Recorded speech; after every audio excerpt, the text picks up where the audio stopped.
Good morning, Bible readers. It is June 27th, Saturday, and we are in the 27th chapter of the Gospel of Matthew, the passion and death of Jesus. So the chapter begins with Jesus being brought before Pilate, because this is necessary. The Caiaphas and the high priest don't have the authority to crucify him, and so they need to get the Roman procurate or governor to do their job for them, to get done what they want done. So Jesus is brought to Pilate, and then there's sort of a pause. Meanwhile, somewhere else, Judas is convicted in his soul once he knows that they took Jesus to Pilate, that they will kill him and Jesus will die, and he knows he's betrayed him. And so this is kind of a game of follow the money, because this passage about Judas killing himself,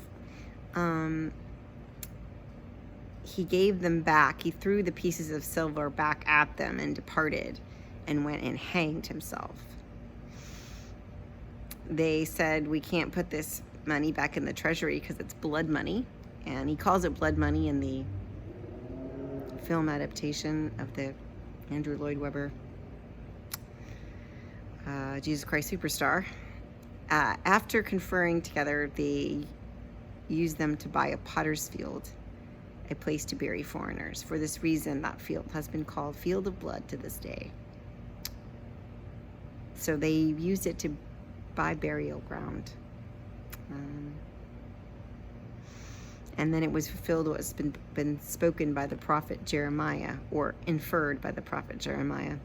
And they took 30 pieces of silver, the price of the one on whom a price had been set, on whom some of the people of Israel had set a price, and they gave them for the potter's field, as the Lord commanded me. So they bought a burial ground for the poor and the unknown. Then back to Jesus and Pilate. Jesus is questioned, and this is the famous scene after that where he allows a prisoner to go free. Would you like Jesus, who's done nothing, or Barabbas the thief? And they say, give us Barabbas.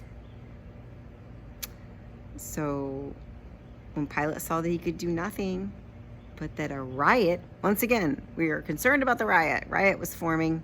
He washes his hands. Washes his hands to avoid the riot. He has Jesus flogged. The soldiers mistreat Jesus.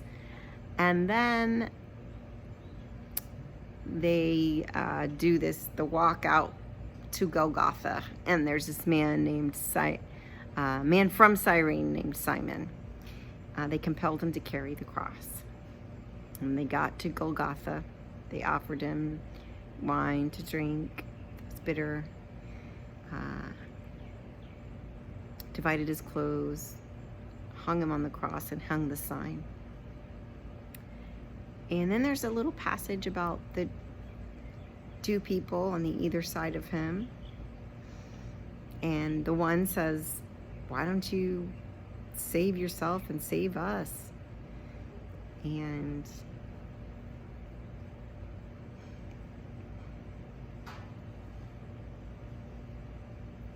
Jesus, the man just taunt that the men both. This is both the men taunted him, but there's a different story in Luke about that.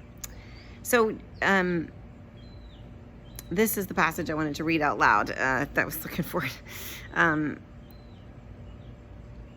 From noon on, darkness came over the whole land until 3 p.m. This is where we get that timing from, is Matthew. And about 3 o'clock, Jesus cried in a loud voice, Eloi, Eloi, lama sabachthani. My God, why have you forsaken me? Some of the bystanders heard it. They said, this man is calling for Elijah. Misheard what he said. At once, one of them wanted to give him a drink. Eloi, Eloi, lama sabachthani. I just think that if we can hear these words of Jesus hanging on the cross, we can feel more comfortable when we cry out to God in desperation. It's funny that it mentions Jeremiah in this chapter as well, because that was one of the ways in which we cried out to God, by reading the book of Jeremiah. And then he breathed his last, and the temple was torn in two from top to bottom. The curtain of the temple was torn in two from top to bottom. Tombs were opened, and many bodies of the saints who had fallen asleep were raised. There's just a lot going on here. The women were there.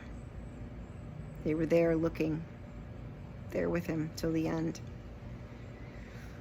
Mary Magdalene, Mary, the mother of James and Joseph, and the mother of the sons of Zebedee. And then the rich man, Joseph of Arimathea, we mentioned him before, came to Pilate to beg the body of Jesus for him so that he could put it in his own tomb.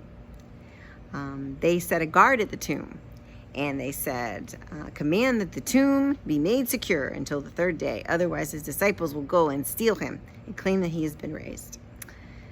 So they had the guard, make it as secure as you can, he said. Went with the guard, made the tomb secure by sealing the stone, put some kind of seal around the stone. And that's the cliffhanger. They buried him in the tomb, and they sealed the stone until tomorrow.